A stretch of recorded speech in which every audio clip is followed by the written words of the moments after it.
বিচারের মানদণ্ডকে যদি একুরিটি রাখতে পারে আল্লাহর ভয়ে, বন্ধু ও আমার ভাইয়া, আর চিন্তা নাই, ওই রহমতের ছায়াতে আপনার একটা রিজার্ভেশনের সিট লেগে গেছে। কিয়ামত যত দিনই হোক আর যত কঠিন হোক, লা তাহজান ইন্নাল্লাহা মা'ানা, আপনার কোনো চিন্তা নাই। হাসরের ময়দানে উঠি আপনি আপনার গদিটা বেছে নেবেন, আল্লাহর খাস ফেরেশতা আপনার হাত ধরে নিয়ে গিয়ে টিটি যেমন মানুষকে বুঝিয়ে দেয় এটা আপনার সিট, ওই রকম বসিয়ে দেবে। অতএব পৃথিবীর বুকে ন্যায় বিচার করতে হবে। ন্যায় বিচার আছে ভাই? জোরে বলেন, ন্যায় বিচার আছে? আপনাদের এই দিনাজপুরে ন্যায় বিচার হয়? সুবহানাল্লাহ। আল্লাহ কোরআনে বলেছেন, ওয়াইদা কুলতুম ফা'দিলু ওয়ালাউ কানা যা কুরবা, ওয়াইদা কুলতুম ফা'দিলু ওয়ালাউ কানা যা কুরবা, যদিও তোমার নিকট আত্মীয় হয়, যদি তোমার পার্টির লোক হয়, প্রতিবেশী হয়, গ্রামবাসীও হয়, যখন তুমি আদালতে বিচারে বসবে তখন অন্যায় কথা বলবে না, ভেবে চিন্তে একদম ইনসাফের কথা বলবে, নচেত কঠিন কিয়ামতের দিনে তুমি আযাবে গ্রেফতার হয়ে যাবে। পৃথিবীর বুকে যতগুলি বিচার হচ্ছে, এই বিচারটাই নিষ্পত্তি নয়, এর জেরক্স কপি আর একদিন কিয়ামতের মাঠে হবে। আল্লাহ তাবারক ওয়া তাআলা এলান করবে, হাসরবাসীরে ওয়াকুদিয়া বাইনাহুম বিল হাক্কি ওয়া হুম লা ইউযলামুন, হাসরবাসীরে আজকে ন্যায় বিচার আমি তিলে তিলে বুঝিয়ে দিব, কারো উপরে জুলুম হবে না।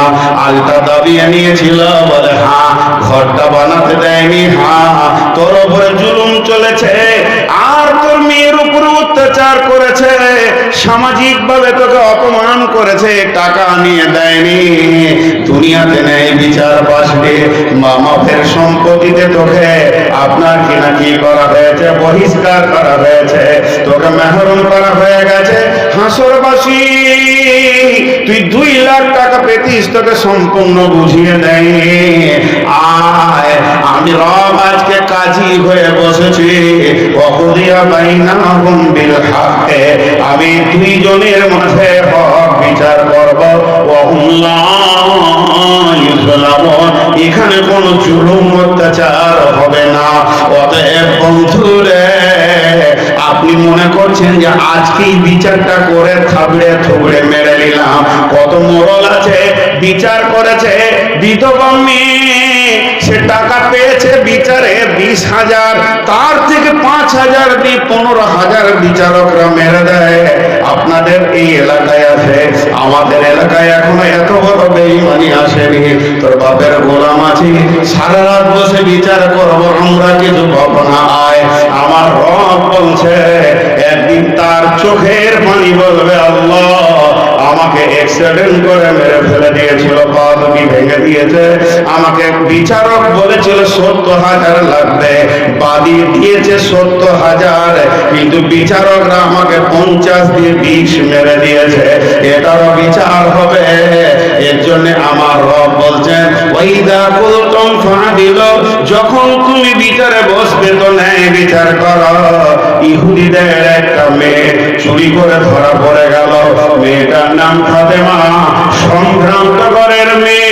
রাসূলের কাছে এসে বলা হলো, ইয়া রাসূলুল্লাহ, এখন তো আপনি আরবের প্রধানমন্ত্রী, আপনার হাতে চলে এসেছে গোটা সৌদি, আপনি বিজয়ী করেছেন, বিচার তো আপনি করবেন, আমরা তো এখনো কোরআন মেনে নিইনি, আপনাকে নবী বলে মেনে নিইনি, আমরা এখনো ইহুদি আছি, তবে কি আমাদের বিচারটা তওরাত থেকে করা যায় না? বিশ্ব নবী বললেন ঠিক আছে, আমি তওরাত থেকে বিচার করে দিব, তোমরা তোমাদের মুজরিমকে নিয়ে এসো এবং তোমাদের তওরাতের পণ্ডিত নিয়ে এসো। যখন তওরাতের পণ্ডিতকে আনা হলো, তারা শিখিয়ে এনেছে বাড়ি থেকে, যখনই হাত কাটার কথাটা আসবে ওই জায়গাটা টপকে তুমি করে দিও, যাতে করে আমাদের বেটির হাতটা না কাটা যায়। আমরা সম্ভ্রান্ত ঘরের মেয়ে, যদি হাত কাটা যায় মান সম্মান থাকবে না। কিন্তু ওইভাবে তওরাত যখন পড়ছে, তাদের পণ্ডিত হাত কাটা শব্দটাকে বার করে দিয়ে পড়ে নিচ্ছে। এই অবস্থায় আমার নবী একজন সাহাবীকে তওরাতের পণ্ডিত করেছিলেন, সে বলছে রুখে যাও, তুমি এখানটা কেন বাদ দিছ, হাত কাটার ব্যাপার আছে। বিশ্বনবী বলেছিলেন ওই অবস্থায়, লাউ কানা বিনতি ফাতেমা, আজকে আমার মেয়ে যদি ফাতেমা হতো তাহলে কি করতাম শুনে নাও, আমি নবী মুহাম্মদ তার নিজের হাতটাকে হাত দিয়ে কেটে দিতাম। অতএব ন্যায় বিচার পৃথিবীতে করতে হবে। ন্যায় বিচার আছে। একটা ঘটনা শোনাই আপনাদেরকে। ঘটনাটা কি জানেন? এক লোক বাড়ি বানাচ্ছে, বাড়ি তো ট্রাক্টরে করে মাটি এসে ওর বাড়ির দরজাতে মাটিটা এমনি করে হাজারে দিয়েছে। ট্রাক্টর চলে গেছে, একটা বাচ্চা ছেলে সাইকেলে ফির করে দিয়ে গিয়েছিল, একটা মোটর সাইকেল আসছে, আর ওই মাটিটার কাছে ছেলেটা মোটর সাইকেল থেকে চুমকে গিয়ে মাটির ওপরে উঠতে গিয়ে দপ করে পড়বি তো পর মোটর সাইকেলই পড়েছে। ছেলেটার খানিকটা পা ভেঙেছে, ওকে খবরই নাই যে কি ঘটলো। ছেলেটার খানিক পা ভেঙেছে, আর কি হয়েছে, সাইকেলটা ভেঙে গিয়েছে। দিয়ে পার্টি বিচারে বসেছে। বিচারটা শুনলে আপনি খুশি হবেন। কি নেই বিচার! যে ছেলেটা সাইকেল চালিয়ে পা ভেঙেছে, সাইকেল ভেঙেছে, ওটাও তৃণমূলের, আর যে মোটর সাইকেল চালিয়েছে সেও তৃণমূলের, একই পার্টির, কিন্তু যার ঘর হচ্ছে মাটি রেখে গেছে ও সিপিএমের। তো বিচার বসেছে পার্টি অফিসে, বলছে আসলে মাটিটা না রাখলে তো ঘটনাটা হতো না। তো ওকেই ধরে নিয়েছে, 10,000 জরিমানা করে দিয়েছে, শুধু সিপিএম হওয়ার কারণে। এরা দুজন অ্যাক্সিডেন্ট করেছে, ও জানতোই না। ও আবার মসজিদের ইমাম, মসজিদে থাকতো, ফোন করে ডাকছে, মুলবি সাহেব বাড়ি এসো, তুমি রাস্তায় মাটি রেখেছো, এই জন্য একটা অ্যাক্সিডেন্ট হয়েছে, 10,000 টাকা লাগবে। দেখেন কি নেই বিচার পৃথিবীতে চলছে। হ্যাঁ, এটা হলো জিভ, দাঁত, এখানে কিছু ফিলোসফি বলবো, দুটা চোখ, দুটা নাক, দুটা কান, এটা হলো মগজ। দেখেন যে কথা বলে সে কোথা আছে, নরম। তো শেখ সাদি বলছে তোমার জিভটা হাত দিয়ে দেখো তো, নরম। হ্যাঁ, খুব নরম, অতটা নরম বডির অন্য কোনো জায়গা লয়। আহা হা হা, আহা, এই রোডটা যে কখন বন্ধ হবে। তো এই মাংসটা অত নরম নয়। কয়েকটা কথা পরপর বলছি, ধৈর্য ধরে শুনেন। একজন দার্শনিক বলছে এত নরম জিভে গরম কথা বের হয় কি করে, একটা হয়ে গেল। 2 নম্বর বলছে এটা তুমি কি বানাতে চাও, ডাস্টবিন না ফুলদানি? ফুলদানি যদি বানাও সত্য কথা বলো, তেলাওয়াত করো, আর ডাস্টবিন যদি বানাও তো খিস্তি করো, মিথ্যা কথা বলো, মিথ্যা সাক্ষী দাও, হয়ে যাবে ডাস্টবিন। 2টা হলো। 3 নম্বর বলছে তোমার জিভ যতই নরম হোক, 32টা মিলিটারির মাঝে আছে, ও 32টা সেনার মাঝে আছে, আর 4টা সিআইডি আছে ওর চারদিকে, আর 2টো সিবিআই তার সামনে রয়েছে।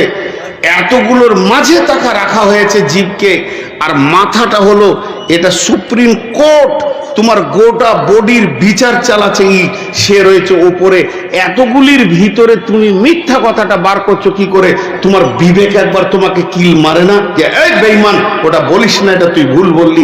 তোর বিবেকই তোকে মারবে, আর তোর চোখ বলবে আমি তো ওরকম দেখিনি, তো এই বললে কেন? চোখ সন্দেহ করবে, তোকেই সন্দেহ করবে যে আমি দেখলাম ও ওকে মেরেছে, আসলে দেখেইনি, মারেওনি, মিথ্যা বলবে। কান তখন বলবে এ কথা তো শুনিনি কোনোদিন, কোন জালেমের কাল্লায় পড়েছি।